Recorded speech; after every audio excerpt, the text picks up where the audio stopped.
Okay, so there's many different ways in Planetside 2 that salty vets, try-hard, skilled players, however you want to define them, use tactics in order to get a disproportionate advantage relative to everyone else.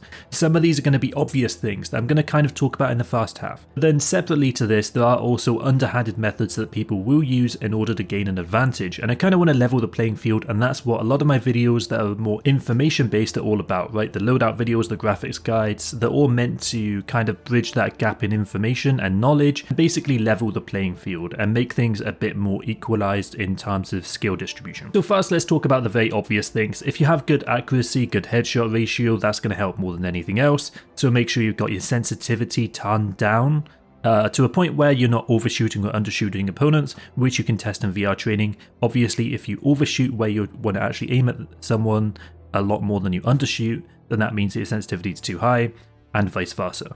Obviously, turning off Windows mouse acceleration, all that's in the graphics guide, and obviously increasing your FPS, getting a better refresh rate monitor, things like that will help. But again, that's an entirely separate video, but I did want to mention those things because they are an important foundation in order to use these tactics that I'm going to talk about. Likewise, there are separate tactics that people with really good infantry skill will use that aren't underhanded, and let's quickly mention them. So things like having a good loadout, again, are important. Again, I do have loadout videos you can search on YouTube if you want to get good loadouts. Separately to this as well, getting good map awareness by looking at the bottom left map. You may even want to make it bigger, some people do. You know, that does help you in terms of being able to make the correct choice when you're like engaging the opponent. Having good positioning also does help, of course, right? Being next to cover, things like that will help. You don't want to just be out in the open all the time. It can be fun to do that and just run in and guns blazing, go for it. That's what I like to do a lot of the time for fun. But if you want to play optimally, that is what these very skilled players are doing.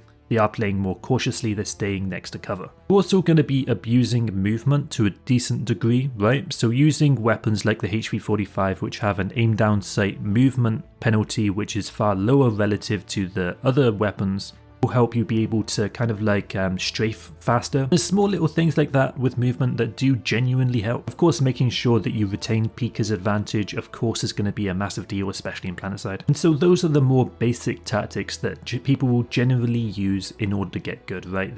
They've got good accuracy, they've got a good frame rate, good refresh rate monitor, and they have a decent amount of infantry skill. Really, that'll push you up to the top 1% of players, maybe even top 0.5% of players. Just if you have all of those things dialed down to a decent degree, that will get you there. Easier said than done, but that's the combination you're looking for. But there are also underhanded methods people will use to either circumnavigate having to kind of like get good in this trifecta of situations, or maybe you just can. And I'll give some situations first off of how you may not be able to fully get as good as a salty vet that's very skilled, try hard, or whatever wording you want to use. There's nothing necessarily wrong with being try hard if that person enjoys it, I guess. But anyway, like if you have a computer that isn't going to be able to get you 150 FPS in those kind of largest fights, you know, that is going to have a negative impact. You can still do well on 60 FPS, to be honest, but you are going to be at a disadvantage. And the more disadvantages you have, the more you're going to feel it. So for example, if you have 30% accuracy instead of like say 35%. So for example, in my situation, the amount of space that I have to move my mouse is quite small relative to most people. And so really I can only ever get to 30% accuracy, 30% headshot ratio, and that is going to limit me. Another quick thing as well is don't compare yourself to people that have like 10,000 hours in the game, 5,000 hours in the game, 2,000 hours in the game if you don't have that much time yourself. A lot of it will come down just to practicing.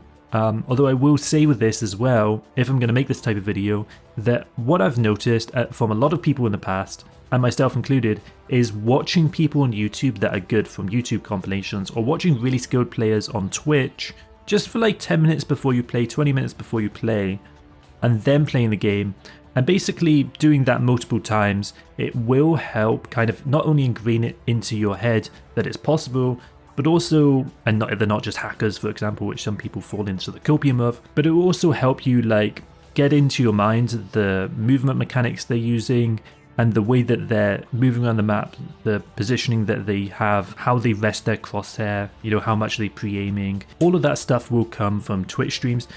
YouTube compilations can work, just keep in mind that's cut out of context information, right? So the person may actually have a 2KD overall, but from their YouTube videos, you wouldn't be able to tell the difference between a 2KD player and a 3.5KD player. Or you may be able to if you're looking for it, but it's not going to be as stark as if you just watch someone on Twitch for 10 minutes before you play, just so it's fresh in your mind when you play, you know, how to kind of emulate that kind of style of gameplay. Now, the quick last thing that I want to touch on here is a lot of people will abuse unfair mechanics in order to gain an advantage, which are just underhanded. There's no other way to put it. So for example, if you run around in an air-to-ground ESF that you get from a construction silo, you air to ground a bunch of people with an air hammer or a banshee, or to a lesser extent PPA scythe, then you ejection seat out and continue your rampage as heavy assault.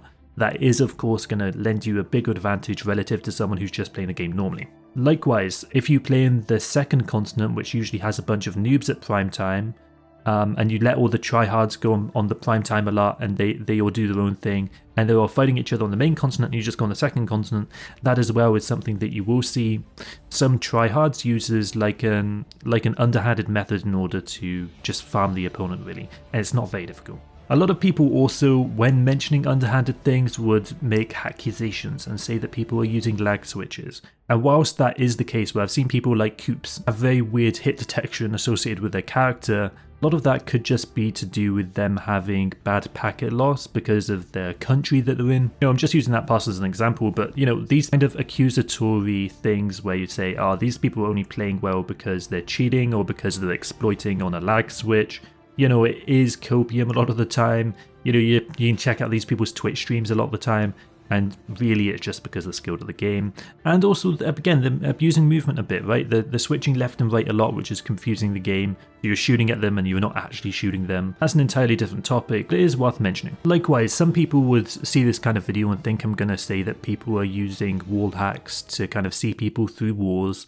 And whilst that is the case, it's usually less skilled players which have to exploit that to begin with, and it's not that commonplace. It is something that maybe, you know, 5-10 people on the server are using at any given time.